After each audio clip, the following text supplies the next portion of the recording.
Perkenalkan, nama saya Bila Ramasari dengan NIM akhir 183. Izinkan saya untuk memaparkan hasil dari kerja kelompok 8, yaitu tentang audit sistem informasi UP2TI Fakultas Sains dan Matematika.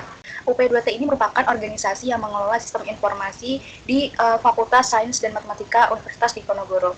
Nah, Fakultas Sains dan Matematika ini tuh sangat bergantung pada sistem informasi yang dikelola oleh Unit Pengelolaan dan Pelayanan Teknologi Informasi atau yang disingkat dengan UP2T ini untuk mendukung operasional dan pembelajaran. Nah, untuk memastikan tata kelola IT yang efektif itu, penerapan kerangka kerja COVID 2019 itu menjadi penting untuk UP2TI karena menyediakan paduan fleksibel dalam merancang, mengimplementasikan, dan memantau tata kelola IT yang selaras dengan strategi bisnisnya atau strategi bisnis dari UP2TI. Kita akan membahas desain faktornya per indikator. Yang pertama ada desain faktor yang pertama ada di enterprise strategi. Nah, di sini ada 4 indikator penilaian, yaitu ada growth, innovation, cost leadership, dan client service. Nah, untuk growth-nya itu kita menilai sebesar 1 karena UP2T itu menghadapi keterbatasan signifikan dalam pertumbuhan dan akuisisi teknologi baru karena ketergantungan pada persetujuan anggaran universitas yang membatasi fleksibilitasnya, kemudian menghambat pengembangan kapasitas sesuai kebutuhannya. Nah, jadi UP2T itu dalam membuat anggaran itu tergantung pada universitas atau tergantung pada fakultas sains dan matematikanya. Kemudian yang kedua, inovasi atau diferensiasinya itu kita menilai sebesar 1. Hal ini itu karena UP2T itu memiliki semangat inovasi dengan dukungan tim muda atau staf-staf mudanya yang antusias terhadap teknologi baru. Kemudian keterbatasan anggaran dan kebijakan universitas itu menghambat implementasi inovasinya secara cepat dan efektif. Nah, sementara banyak aplikasi manual dan belum terintegrasi. Kemudian yang ketiga ada cost leadership-nya, kita menilai sebesar 3 dengan baseline-nya itu 3. Nah, cost leadership ini cukup baik, makanya kita menilai sebesar 3, yaitu dalam mengelola biaya dengan memaksimalkan sumber dayanya yang ada meskipun keterbatasan anggaran dari risiko operasional seperti downtime serta ketergantungan pada genset itu masih memengaruhi kelancaran layanan dari UP2TI itu. Kemudian yang terakhir ada client service atau stability yang memiliki nilai 5, itu karena UP2TI itu memberikan layanan yang cukup stabil bagi mahasiswa dan dosen meskipun masih menghadapi tantangan berupa ketergantungan daya listrik, kemudian ketidakjelasan SOP, kemudian keterbatasan perangkat dan downtime yang mengaruhi kontinuitas layanan, terutama pada momen kritis seperti ketika ujian, ketika UTS, ketika UTBK.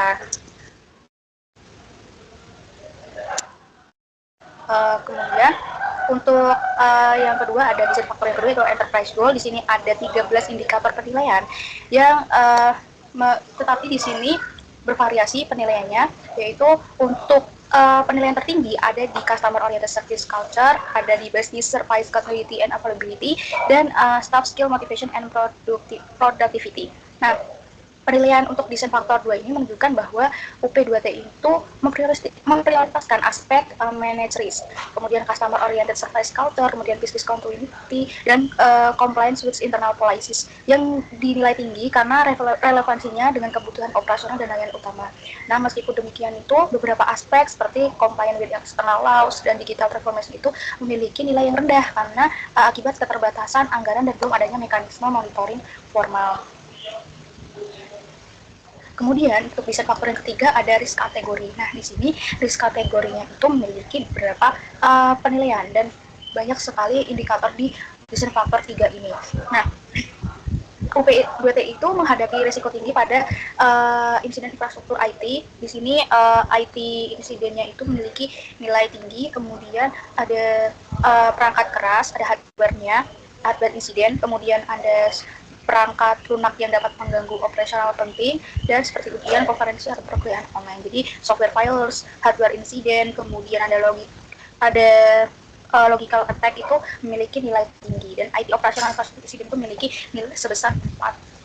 Nah, ketidakstabilan jaringan internet itu menjadi tantangan utama, terutama dalam meningkatnya ketergantungan pada aplikasi operasional dan akademik, yang dapat mengaruhi produktivitas dan kualitas pembelajaran. Kemudian resiko perangkat keras meliputi kegagalan server, gangguan listrik, dan padamnya genset yang berpotensi menyebabkan downtime besar dan menurunkan produktivitas sistem. Selain itu, kegagalan perangkat lunak seperti bug, ancaman virus, dan serangan spam dapat mengganggu kelancaran operasional organisasi dan berdampak negatif pada reputasi. Untuk memitigasi risiko ini, diperlukan perbaikan infrastruktur, pengamanan sistem, dan pengelolaan risiko yang lebih baik.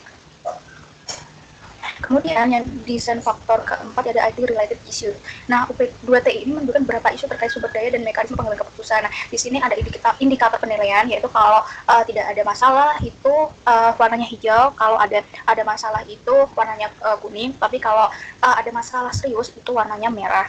Nah, di sini ada beberapa yang memiliki masalah serius seperti kompleks IT operating model and for unclear decision mechanism for IT related decision. Nah, itu memiliki masalah serius. Nah, UP2TI itu menunjukkan berapa isu terkait sumber daya dan mekanisme pengambilan keputusan, tapi secara keseluruhan masih memiliki dukungan yang cukup dari pihak fakultas dan universitas. Nah, penanganan isu SDM dan peningkatan struktur organisasi itu akan membantu UP2TI mencapai efisiensi dan efektivitas yang lebih baik dalam mendukung layanan IT dari UP2TI ini. Kemudian, berdasarkan hasil wawancara yang telah dilakukan pada UP2TI ini, terdapat beberapa masalah utama yang dialami oleh UP2TI. Nah, terutama terkait dengan sumber daya manusia dan stabilitas sistem IT. Nah, salah satu isu terbesarnya adalah tingginya turnover karyawan, keluar masuknya karyawan. Perusahaan itu sering dari UP2TI itu sering melakukan perekrutan karyawan dengan pengetahuan yang minim seperti dari anak SMA, SMK, kemudian mereka itu dilatih, hingga mereka itu bisa mahir di dalam bidangnya, di mana terdapat pelatihan dari dan fakultas agar lebih mahir. Kemudian ada desain faktor kelima yaitu trade escape. Nah, di sini ada dua indikator penilaian yaitu ada height dan normal. Nah, kita menilai untuk height-nya itu ancaman height-nya itu sebesar 25% dan ancaman untuk normalnya itu sebesar 75%. Nah, untuk risiko tinggi ini mencakup ancaman seperti virus, spam, situs judi, dan SOP yang tidak jelas yang perlu diatasi dengan dokumentasi langkah mitigasi yang lebih baik meskipun insiden besar jarang terjadi. Jadi risiko tinggi ini itu jarang terjadi, makanya kita menilai sebesar 25%.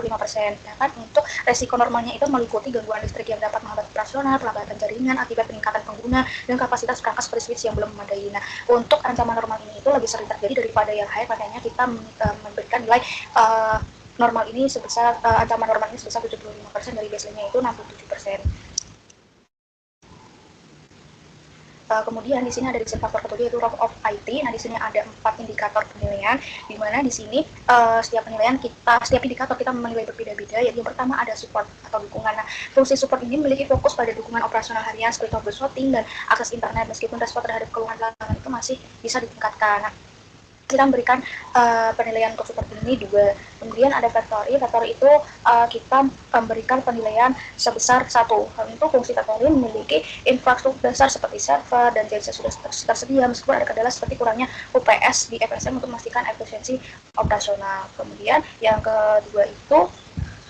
ketiga ada turnaround, yaitu kita memiliki penilaian yang tinggi yaitu 5 karena fungsi turnaround ini memiliki fokus pada respon terhadap perubahan dan implementasi produk baru, namun terbatas oleh sumber daya dan peralatan yang juga beberapa kali mengalami keterlambatan. Jadi UP2TI itu ingin mengalami inovasi, ingin meningkatkan peralatannya, tapi memiliki keterbatasan untuk memperbarui peralatan tersebut karena harus disetujui oleh dari fakultas sendiri. Kemudian terbatas oleh sumber daya manusianya juga, stafnya terbatas.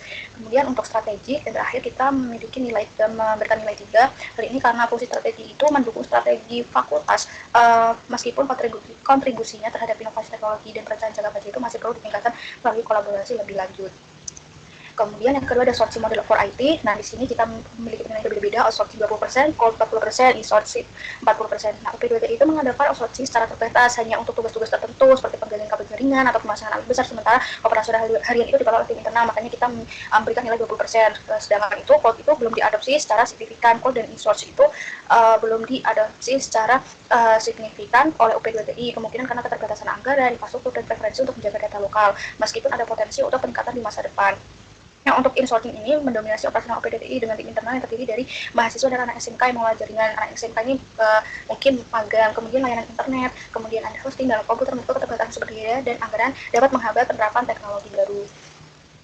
Kemudian yang ke-9 ada implementation method. Nah, di sini ada 3 tingkat penilaian, ada agile, DevOps, dan tradisional. Nah, kenapa kita menilai agile dan DevOps itu 0%? Karena UP2TI ini belum menerapkan metode agile atau DevOps. Nah, agile ini ketergantungan pada persetujuan anggaran yang panjang, dokumentasi SOP yang belum lengkap menghambat penerapannya. Begitu juga dengan DevOps yang belum diterapkan karena kurangnya otomatisasi, kolaborasi antara tim pengembangan aplikasi dan operasional serta keterbatasan sumber daya dan anggarannya. Nah, sebaliknya UP2TI itu lebih menerapkan metode tradisional di mana sistem dan prosedur yang digunakan itu masih bersifat konvensional, mengandalkan persetujuan grafis dari fakultas atau universitas serta keterbatasan otomatisasi.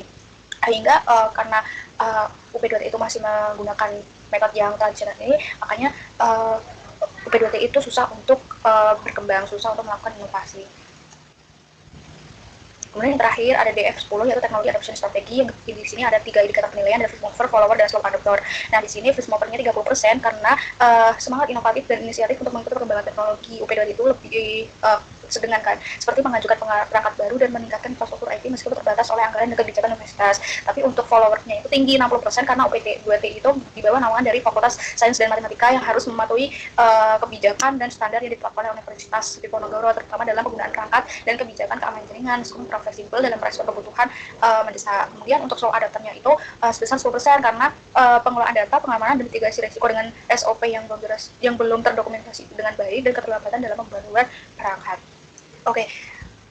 Selanjutnya itu dari hasil pengisian dari desain faktor 1 sampai 10 itu nanti kita akan menghasilkan step summary. Nah, di sini ada 2 step summary di mana kita memiliki penilaian yang paling tinggi yaitu ada di APO 12, kemudian yang lebih dari 50% atau sama dengan 50% itu ada APO 12, kemudian ada BAI 10, kemudian DSS 02, DSS 03, dan DSS 04 untuk step summary-nya. Begitupun juga dengan dari step summary 2-nya juga. Step summary 1 yang tadi dan begitu juga dengan step summary 2-nya. Kemudian kita akan memilih domainnya dari keempat indikator tadi, yang dari keempat domain yang memiliki nilai tinggi, kita memilih 2 domain yaitu APO 12 Managed Risk.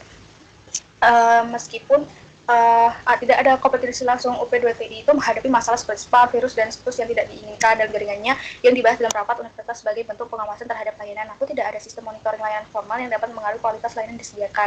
Kemudian SOP yang belum jelas dan dokumentasi yang masih dalam pengembangan menjadi tantangan bagi pengelola layanan yang saat ini masih bergantung pada kebijakan fakultas universitas. Nah, prosedur yang terstandarisasi untuk memastikan layanan sesuai dengan kebutuhan klien belum ada. Oleh karena itu, pengelolaan perjanjian layanan perlu diperbaiki agar UP2TI dapat memberikan layanan yang konsisten dan tepat waktu pada dosen dan mahasiswa. Nah, itu alasan mengapa AP012 Managed itu memiliki nilai tertinggi. Kemudian di sini kita juga memiliki penilaian yang tinggi itu ada DSS 03, kita memiliki DSS 03 Manage Problems. Nah, DSS 03 itu berfokus pada pengelolaan masalah yang bersifat sistemik atau berulang dalam infrastruktur IT dan aplikasi. Nah, di UP2T ini masalah seperti virus atau scam yang masuk ke sistem aplikasi dan situs web masih diawasi, namun pengelolaan masalah belum dilakukan secara formal. UP2T ini memastikan aplikasinya dibangun aman dengan pemeliharaan dan pengujian sebelum dirilis, meskipun banyak aplikasi masih dalam pengembangan dan beberapa sistem masih manual. Tantangan utama dalam DSS ini itu adalah ancaman keamanan, terutama virus yang dapat merusak sistem. UP2T ini belum memiliki SOP yang jelas untuk menangani masalah ini dan banyak masalah terkait penggunaan data serta pengawasan jaringan yang memerlukan perhatian lebih. Kemudian kita akan memilih praktis domain. Kita memilih praktis dari setiap domain tadi, 2 domain tadi, yaitu yang pertama AP12.04 articulate risk. Nah, di sini AP012.04 articulate risk ini bertujuan untuk memastikan bahwa risiko IT itu disampaikan kepada pemangku kepentingan dengan cara yang jelas dan mudah dipahami. Di UP2TI FSM ini terdapat kelemahan dalam komunikasi formal tentang risiko IT kepada manajemen fakultas atau universitas. Hal ini dapat menghambat dukungan untuk mitigasi risiko seperti pengadaan anggaran atau kebijakan prioritas. Sebagai contoh itu, manajemen mungkin tidak memahami pentingnya backup daya atau UPS untuk switch selama gangguan listrik. Oleh karena itu, penting UP2TI untuk menyampaikan risiko IT secara struktur agar pemangku kepentingan para stakeholder di Fakultas Sains dan Matematika itu lebih sadar dan mendukung pengambilan keputusan yang tepat. Kemudian di sini ada penilaian atau dari aktivitas dari APO 12.04 articulate risk, di mana di sini ada 5 aktivitas yang kemudian dari kelima aktivitas tersebut kita buat menjadi kuesioner untuk sebagai wawancara kepada bagian UP2TI itu, kita kepada Bapak Indra selaku kepala UP2TI-nya. Nah, di sini ada beberapa pertanyaan dari aktivitas tadi, kelima aktivitas tadi, dan sudah dijawab oleh Bapak Indra, dan kita menentukan capability-nya dan juga target levelnya. Nah, di sini sudah jawab dari pertanyaan yang dijawab ini, nanti dijadikan pedoman untuk pengisian toolkit Excel kita. Nah, setelah itu hasil penilaian toolkitnya itu ternyata APO 12.04 itu memiliki level 3. Nah, saat ini berada pada level 3 yang menunjukkan ada mekanisme formal untuk mengidentifikasi dan menyampaikan risiko kepada pemangku kepentingan. Meskipun demikian, UP2TI itu belum sebetulnya memahami skenario terburuk dan paling mungkin terkait risiko IT. Terdapat peluang untuk meningkatkan komunikasi risiko dan penggunaan data yang lebih komprehensif dan pelibatan manajemen universitas secara lebih aktif. Kemudian, yang kedua itu ada rekomendasinya. Nah, untuk mendapat Untuk mencapai level 4, UP2T itu perlu melakukan mengeksplor tentang skenario terburuk dan skenario yang paling mungkin terkait risiko IT. Nah, hal ini itu dapat dilakukan dengan melakukan tinjauan menyeluruh terhadap risiko yang dihadapi oleh UP2TI berdasarkan audit dan insiden sebelumnya, kemudian mengembangkan sistem analisis berbasis data, menggunakan pendekatan berbasis data untuk menganalisis risiko secara lebih mendalam dan prediksi potensi ancaman di masa depan. Hal ini tuh dapat mencakup pengumpulan data historis terkait insiden risiko, waktu pemulihan, dan dampaknya. Kemudian yang terakhir itu bisa meningkatkan pelibatan aktif pemangku kepentingan strategis atau stakeholdernya FSM itu, meningkatkan komunikasi risiko ke level yang lebih strategis dengan melibatkan manajemen universitas dalam diskusi risiko yang berdampak pada tujuan jangka panjang. Kemudian yang praktis domain kedua adalah DSS 03.02 Investigate and Diagnose Problem, merupakan inti dari manajemen masalah IT dan bukan hanya tentang perbaiki masalah, tapi juga tentang mengapa masalah itu terjadi dan mencegahnya terulang. Nah, implementasi DSS 03.02 di UP2T itu terkendala oleh kurangnya dokumentasi yang jelas dan SOP yang menghambat pembelajaran dan perbaikan masalah. Nah, pengetahuan seringkali terpusat pada individu tertentu sehingga sulit untuk berbagi dan meningkatkan kapabilitas tim. Selain itu, tim IT lebih fokus pada pemecahan masalah mendesak tanpa melakukan analisis mendalam, ditambah dan keterbatasan alat bantu yang mengurangi efisiensi manajemen masalah.